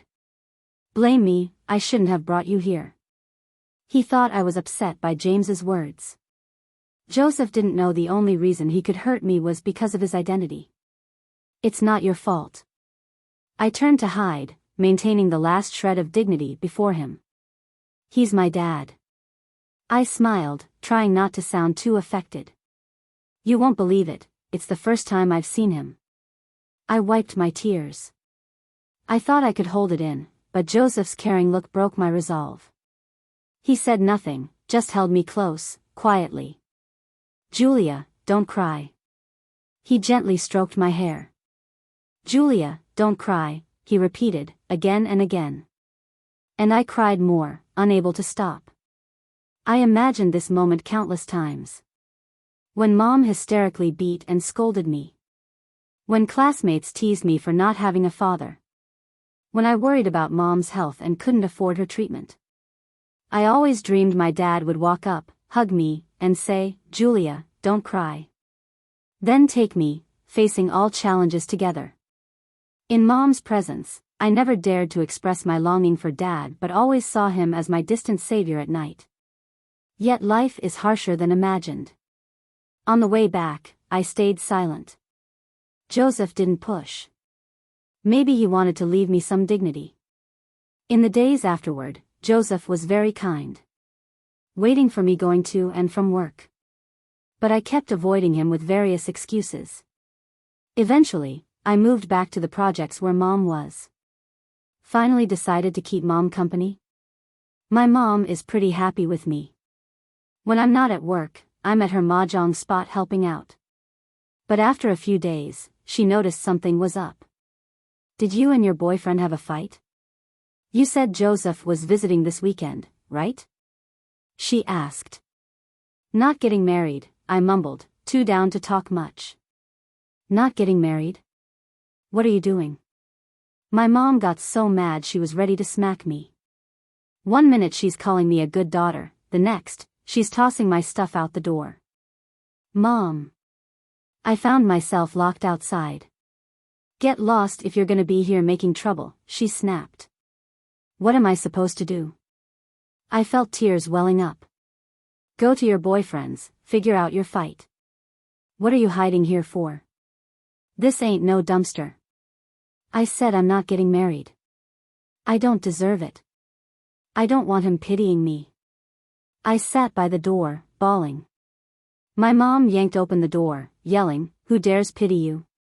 I raised you right. You've got a job. Who's got the nerve to look down on you? I'll take them out. I blinked, stunned. Then go take it out on Dad, I said quietly. Her face froze for a second. After a long pause, she asked, You spoke to him? Yes, I admitted, looking up. But he thinks I'm trash. She stood there, shocked. That bastard. She cursed, storming off in her slippers. I stumbled back to my room, dazed. Mom came home late that night. She yanked open my door and kicked the chair beside me. Stop crying. I scratched that sorry fool's face up. He talks smack about you again, I'll rip his mouth apart. I stared at her messy hair and bruised eye, horrified. You went to fight him? What else? She sat down, ranting. Been so long since I fought, I'm rusty. You're crazy. At your age, the doctor said no stress, I worried aloud. Who cares? It won't kill me. If he bullies you, I'll crawl out of my grave to beat him half to death. I fell silent, gently touching her bruise. Does it hurt? It's nothing. She brushed my hand away. We sat quietly. After a while, Mom spoke. I never regretted the divorce. She paused, then continued, everyone thought I was crazy to leave. Right, there was a life as a rich lady, and I left it to be broke. But he was violent. When I was pregnant with your sister, he hit me often. Whenever he was unhappy or drunk, he'd hit me.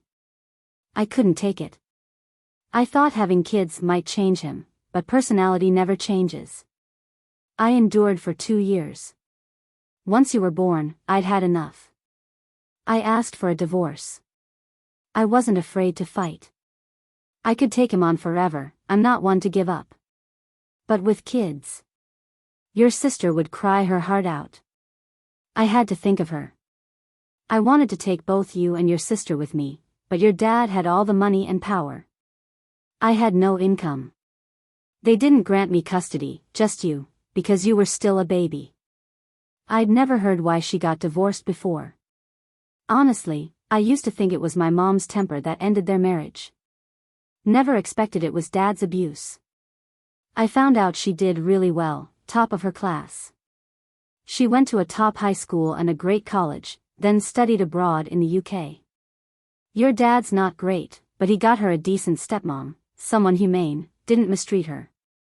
I saw them once, holding hands, laughing on the street, looking like real mother and daughter. What could I do? She's known her stepmom since she was 2. 2 is too young to remember much. She got up, looked at me, Julia, are you still my daughter? If you like him, go for it. What are you scared of? Joseph, wasn't he the one in your diary? Mom. You read my diary? I jumped up, shocked. Who reads diaries? I was cleaning, found his badge, put it back. How could I not know you? All the other kids were playing while you studied, like I didn't know why. I felt exposed by my own mom. It's the same with you too, I know all about it. That kid? Listen, nobody can take what belongs to you. Think it over. She left and closed the door. I stood there, deep in thought. I like Joseph. I want to marry him. I've thought about it for a long time. But he was with me for the kid, and now that the kid's back with their mom, what do I have to stay for? I'm just as lost. There was a department dinner, and I wasn't in the mood to go. You've got breakup vibes all over you, our team leader said, shaking their head. Got dumped? Sort of.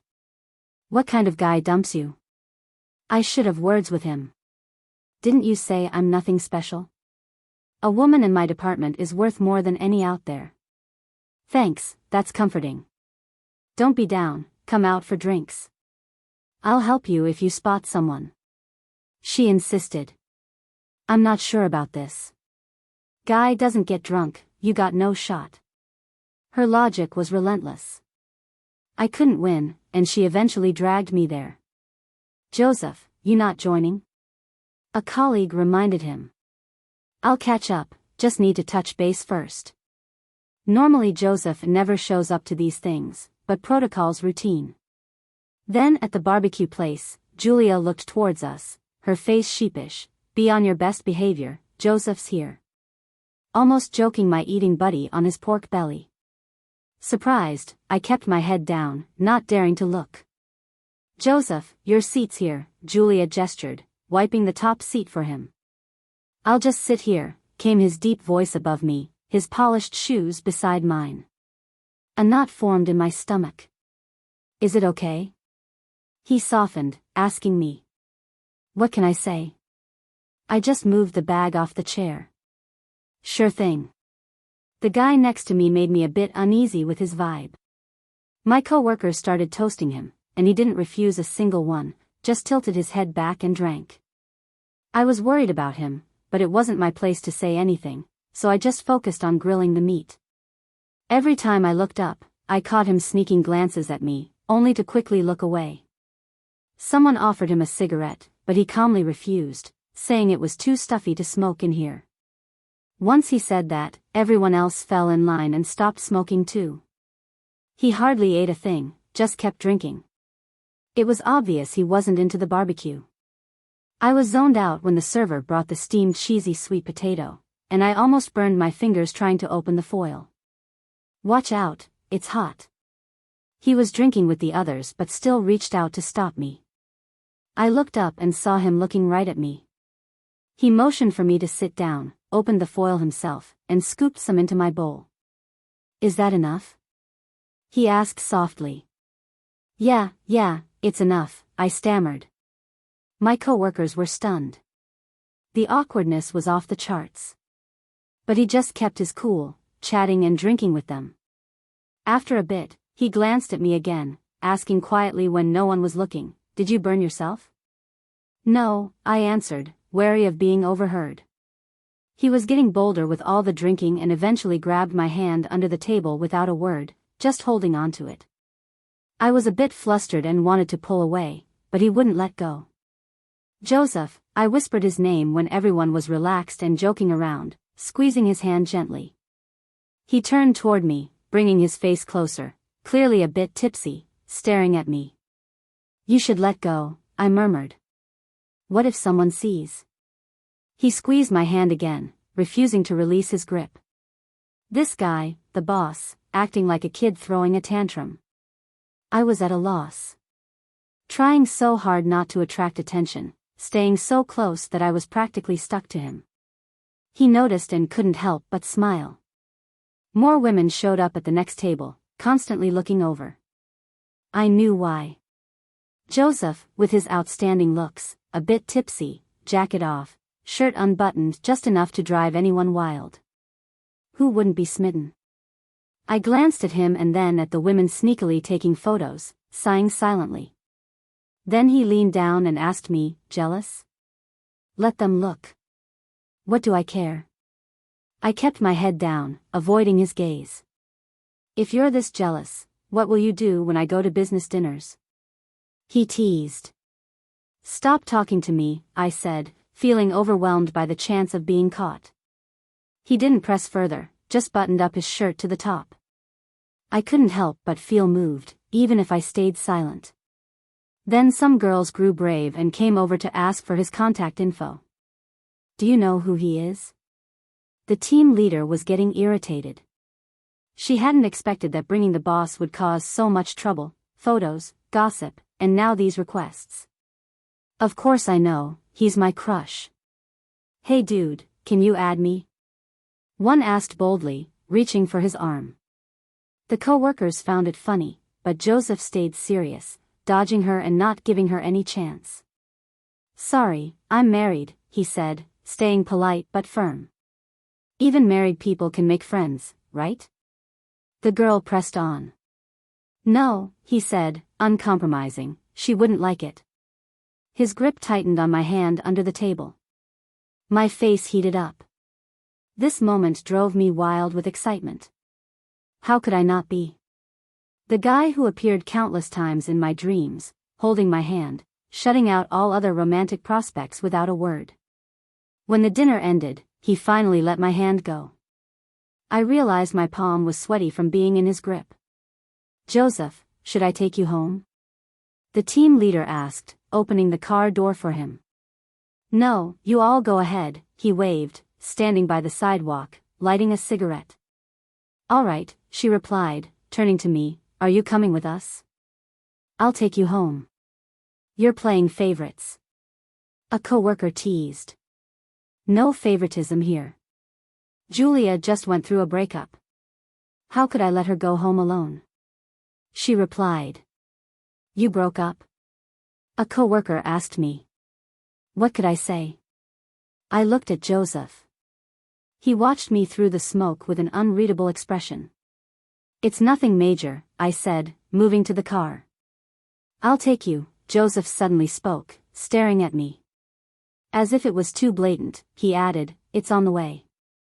"You're headed the same way as Julia?" "Really?" The leader was puzzled. Joseph stayed silent. She looked awkward but didn't push further. Everyone left in their cars, leaving just the two of us. I felt a mix of apprehension and secret joy. Only I knew there was no on the way. My neighborhood's to the east, his house is to the west, not even close. I'll take a cab myself. It's late, I said. You know it's late, he replied, putting out his cigarette, calling a taxi. I'll take you home. I couldn't argue, so I let him. The whole way I was on edge. Afraid he'd judge my life, pity me. If he ever knew my past, any small affection he had might disappear. Fear of being looked down upon is intense in love. When you're crushing on someone, you feel insignificant, but still hold on to pride. It's a contradiction. He stayed quiet, visibly tipsy. Maybe just drop me at the corner? I suggested. Let me see, he said, holding my hand, reassuring me. There's nothing to see. It's shabby. Still want to, he insisted. I had no choice but to let him. At the corner, he stood with me, peering into the alley. Did you grow up here? He frowned. What about night classes? Nothing to worry about. I've walked this road so many times, I could find my way blindfolded. He looked at me, silent, then patted my head. As we walked, he suddenly stopped. Have we met before? Looking around, he said, I've been here. Back when I was a senior in high school, a little girl ran into trouble and into my arms. My heart skipped a beat. He remembered. He laughed, recalling, that crazy thing happened. Oh. Then what? Where did you go? I feigned ignorance. That little girl was so scared. I stayed outside her window all night until her mom came back. You really stayed all night? I thought you would have left halfway through.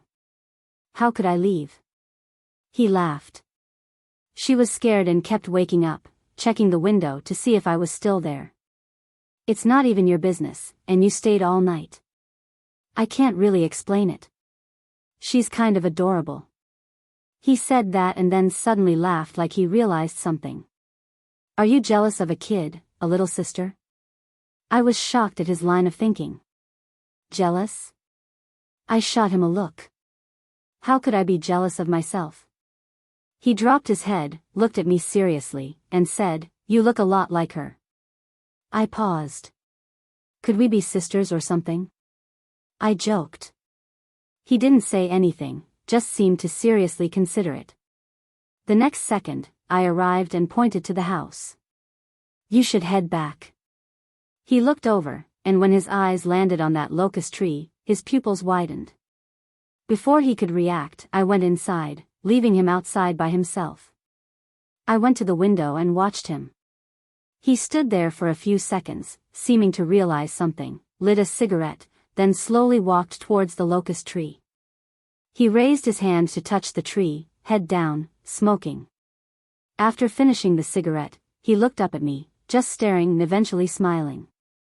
He stayed under the tree, not moving, not checking his phone, just watching me. I couldn't sleep at all.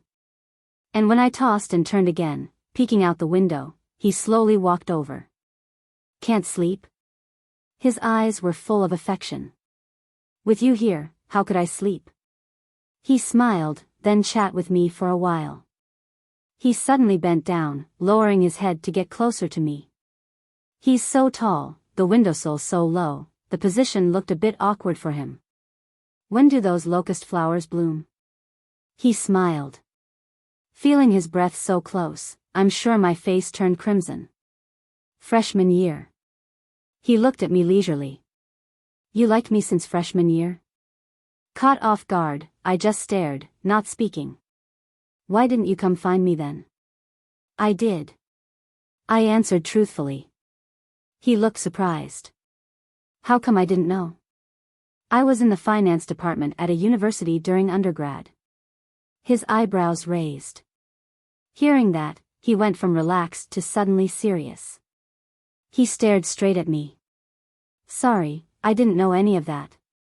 His voice was a bit dry, stretching out his hand to touch my cheek. You don't need to apologize. Liking you was my own thing. You don't have to be responsible for that. Thinking about my awkward crush days, I felt a lump in my throat and almost cried. He looked at me, not sure what he was thinking, then softly said, "I'm really a jerk." He tidied my hair behind my ear, and the next second was holding my face, kissing me. The world spun, and I forgot to breathe. After a while, he let go, and my face was probably too red to face anyone. "Don't like me anymore?" He held my face, full of affection. "Let me like you instead, okay?" I nodded quietly. "You don't have to be that obedient. You can be playful, just don't avoid me anymore, alright?" He looked at me with eyes full of stars, then leaned down to kiss me again.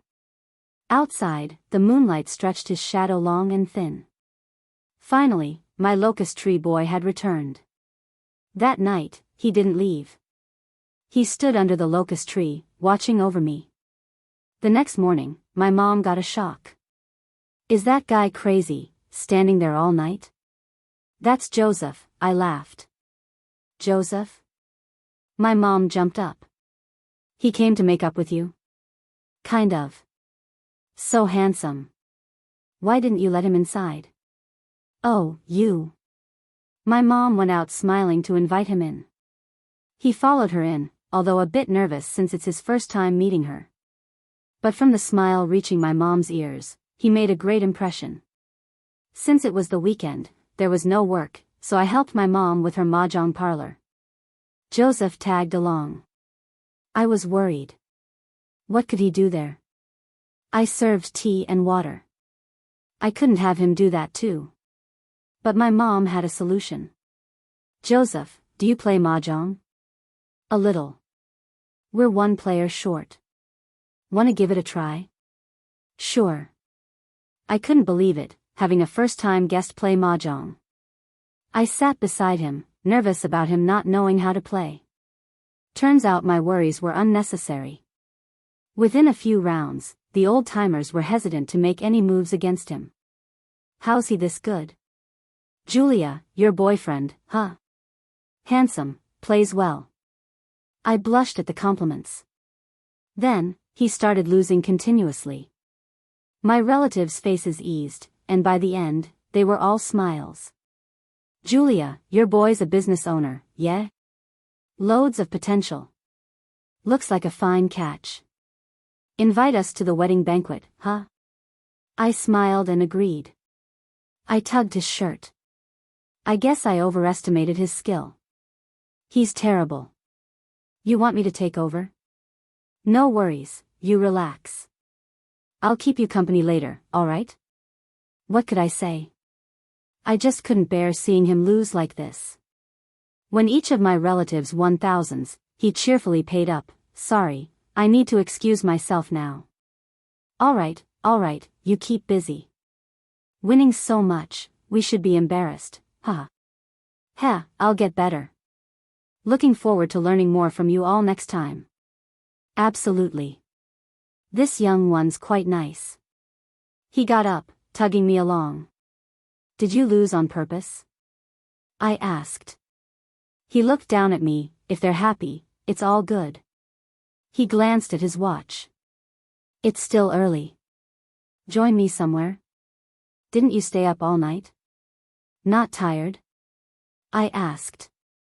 "Not tired." He squeezed my hand. He took me to a custom jewelry store. The staff, seeing him, greeted warmly. "Joseph, here for the ring? This must be the missus." I was stunned the whole time. The attendant led us into the VIP room, took a box from the safe. "Want to see if you like it?" He nodded towards the box. I carefully opened it, revealing a pink diamond ring, not very big but very girly. He took it and slipped it on my finger perfectly. "When did you?" "Ordered it a while ago, just never picked it up." He smiled. "How come I didn't know?" "You were just busy throwing a fit at me, how would you know?" He placed my ring-wearing hand in his palm, staring at it. "Little heartless one, once it's on, it's not coming off," he said. "But honestly, you wouldn't dare anyway." He happily held my hand. After getting the ring, his driver pulled up, and we finally headed back to his place.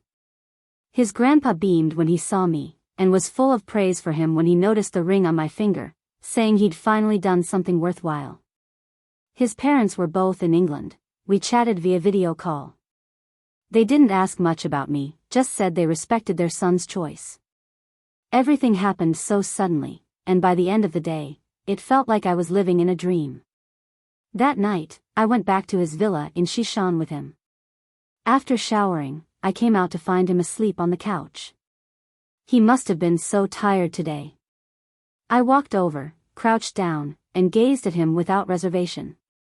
With his eyes closed, his features were striking, and a bit of stubble had grown on his chin. He seemed more mature and steady than when he was younger. The boy I once dreamed about was right here, asleep in front of me, holding the school badge I returned to him. I wondered, is there finally a place for me in his dreams? Thinking about it filled me with an unprecedented happiness. While he was asleep, I mustered up the courage to give him a quick kiss on the forehead. But just as I leaned down, he suddenly opened his eyes. In that fleeting gaze, I fell into the starlight in his eyes. My heart started pounding. His lips parted slightly. What was he planning to do? I had a pang of nervousness and instinctively thought of running. Yet he pulled me towards him by the waist. Not doing anything, just looking, he murmured, leaving me flustered.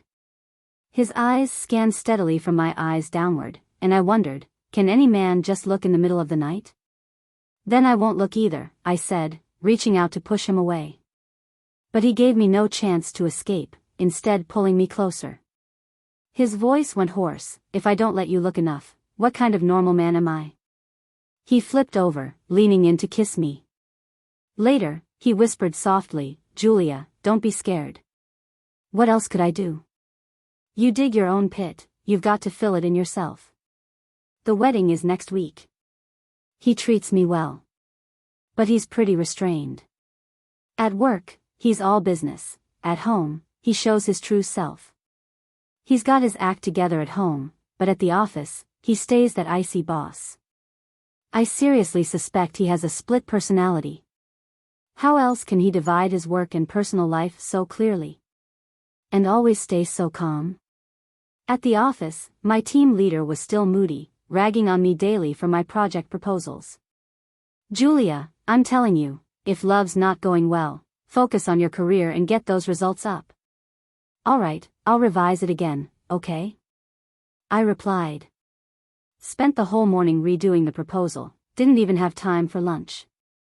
Joseph was on a business trip again, leaving me in a pitiful state. By afternoon, after more revisions, my team leader finally cracked a smile. Not bad, take it to Joseph. Guess I did all right. Wait, isn't he out of town? He came back early. I just saw him in the elevator, my leader said. I didn't refuse. I took the proposal to find him. Hadn't seen him in a week. Truthfully, I did miss him a bit. But at work, he never flirted. Knowing his cold demeanor kind of bummed me out. I knocked on the door, walked in, and found him buried in paperwork. See, always so cold. Here's the new proposal, my team leader asked me to show it to you, I said, handing it over. Just leave it, he replied without even looking up at me. I was so frustrated. I placed the proposal down and was about to leave when he spoke again. Close the door behind you. And lock it, he said. Not sure what he was planning, but I complied. When I turned around, he was standing right behind me. He lifted my hand, then used his other hand to lock the door. You? I began, but he cut me off. Missed you, he said, then kissed me. How do I miss you so? He murmured sweetly in my ear. My ears went hot, heart racing. He finally let me go, returning to his desk, seeming pleased. You're getting pretty bold, he said. Blushing, I chided him, you're fearless. Without batting an eye, continuing his paperwork, then what did you think I came back early for? Internally, I cursed him, bastard. Wait for me after work, okay? He added. It took a while to calm down. Still, I took the proposal and left. Back at my workstation, my team leader came over. "Julia," he snapped, startling me. "Well, what's up?" I stammered, shaken. He glared, getting angrier, saying, "Sent you to show Joseph the proposal, and your lipstick smudged." Oh no. My cover's blown. I panicked. "You went to the break room to snack, didn't you?" I said. "How come showing a proposal took half an hour?" "I'm disappointed, why can't you be serious? If you don't want to work, just leave." Furious, he made a scene, and colleagues gathered to watch. I felt utterly hopeless. Then, lifting my eyes, I spotted a familiar figure at the door. Leaning casually against the doorframe, Joseph remarked, "I ate it, any issues?" Everyone's heads turned, mouths left agape at the sight of Joseph. My team leader immediately deflated. Amidst the coworkers' knowing glances and understanding expressions, Joseph plopped a stack of invitations on the table. "The wedding's next week. Hope you all can come. No gifts necessary." He then took my hand, eyeing my bewildered team leader, and said, "Do you mind if she joins me for a late lunch?" Sure. My team leader stammered, panicking. Unfazed, Joseph, in gracious and gentle fashion, led me out. The wedding went off as planned. Happiness came crashing in unexpectedly. The biggest delight, Paul was our ring bearer. "Julia, I'm sharing my dad with you, okay? Can you come see me at preschool?" he asked sweetly, offering me the bouquet. "Absolutely," I replied, bending to hug him. Smiling angelically, he slipped a candy into my hand. As he turned, I noticed his tiny hand discreetly wiping tears away. When it came time to throw the bouquet, Joseph nodded towards the crowd, "Give it to your sister." With his signal, I approached. Michelle stood there, forcing a smile. "You won." I held back my words. "I'm leaving tomorrow. Found someone new." "Wish you happiness," she said, taking the bouquet and hugging me. I stayed still, rooted. She snapped a selfie with me, then turned and left. My mom stood silently behind her, quietly shedding tears. My sister seemed to sense something, turned back, walked over to my mom, gave her a hug, patted her back, and then left for good. Throughout the entire wedding banquet, I honestly wasn't tired. But just watching Joseph made me feel exhausted for him. Everyone who toasted him, he accepted them all without hesitation. "Drink a little less," I tugged on his sleeve, feeling a bit worried about him. "No worries," he said, reaching out to pat my head, which made me happy. In the evening, Paul followed us home, which surprised me even more. He hugged me and with a smile said, "I gave her 10 million to chase her own happiness. It's worth it." "What? That much?" I asked. "Well, she's your sister and Paul's mom. Compared to your happiness and the kids, it's nothing." I couldn't believe such an amount. I was a bit shocked. "Does it seem like a lot to you?" he asked. "Then how about you give me some?" He chuckled. "How would I give it back?" I replied. Before I knew it, he had scooped me up in his arms. In the moonlight, he held me close, whispered goodnight, and I watched him drift into a deep sleep, feeling sweetly content. You see, a secret crush fell into my dream, then into his, and on this night, it finally blossomed. That flower is called a black locust blossom.